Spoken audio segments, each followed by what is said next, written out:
What's up, fam? Welcome to Ask to My Ops. where we challenge you to stop playing and start pushing.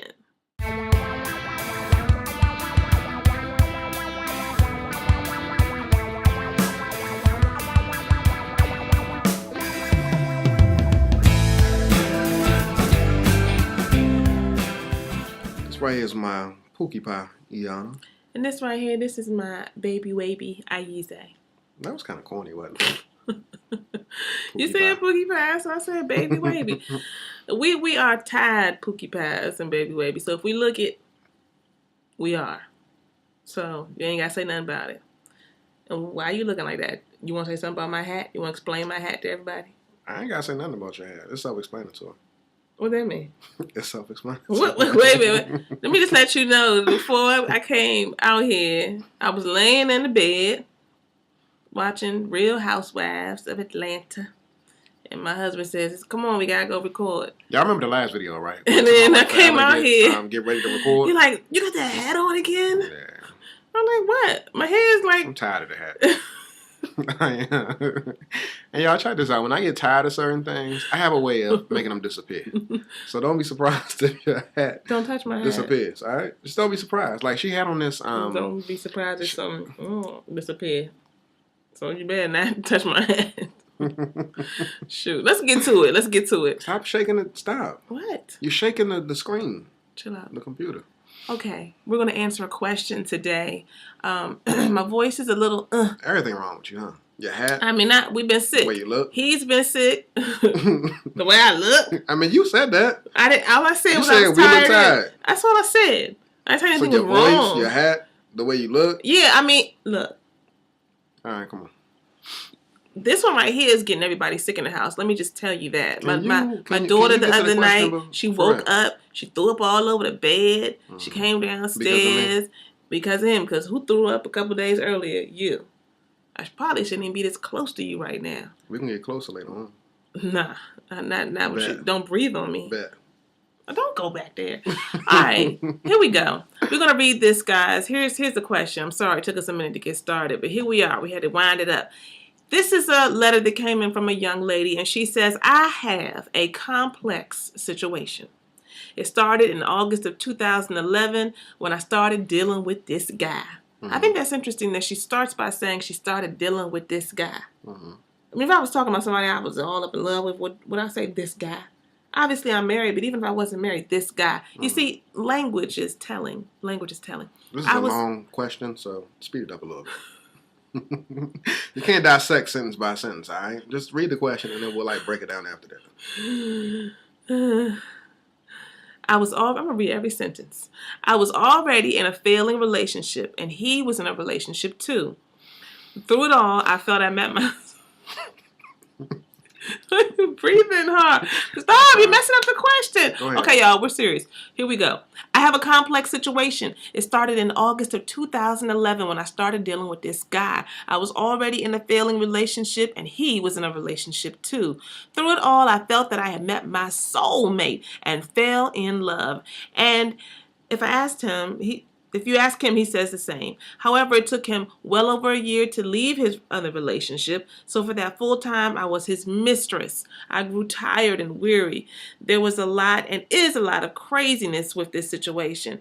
The thing is, now I am pregnant. And I became pregnant before he left his previous relationship.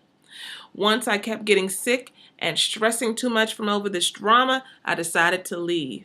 I told him that in 7 months I would contact him to decide how we would proceed about raising the child. But as for the drama, I was completely tired from it and I couldn't lose a baby because of it. And she says she had already had 2 miscarriages by him prior to that point.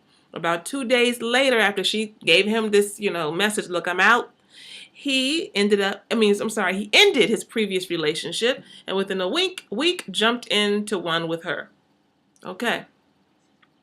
Now, being that I have been waiting for over a year and a half to be in a relationship with him, I couldn't help but be overly excited. I really love him. I want to spend the rest of my life with him. But he has been talking about marriage now. He wants to move into a house together already. And for her, it makes her throw up her guard because she, wanted all of this before. It took so long.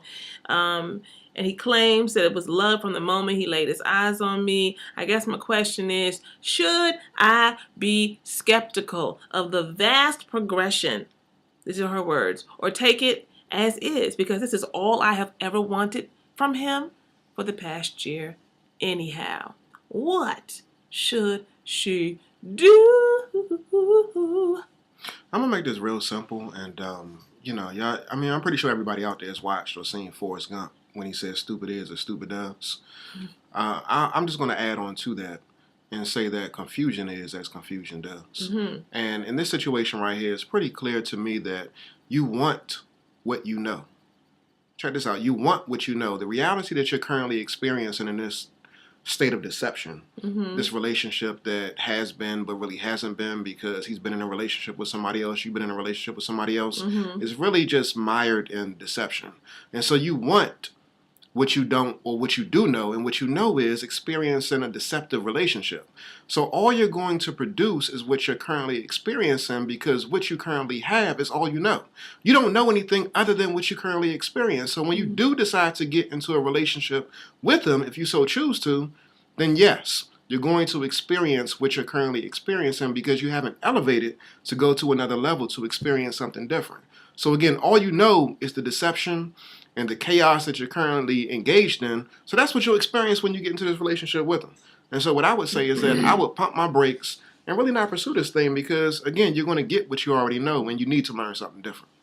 Here's the thing. You all have a child that's getting ready to come into the world. So obviously you're going to be connected to this man for the rest of your life. But hear my husband when he says pump your brakes.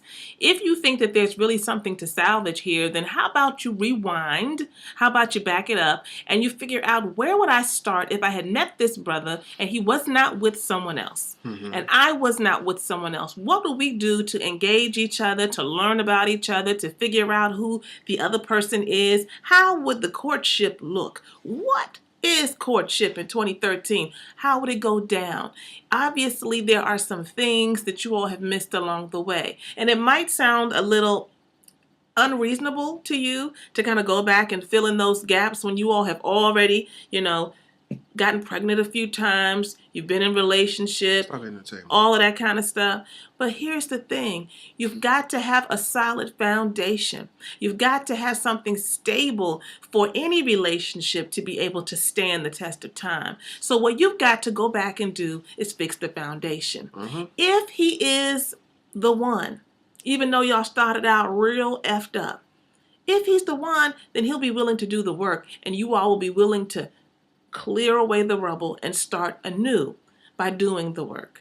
If he ain't, if you ain't, this is going to sound like some to you. And you're going to say, I ain't doing all of that.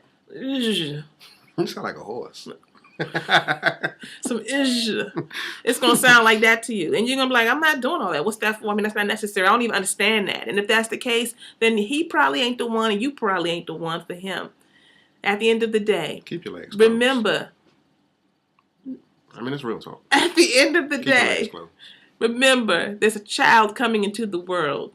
First and foremost, make sure that you secure your child and that you do what is necessary for him to have a relationship with yourself, with your child's father. And remember, stop playing and start pushing. Keep your legs closed.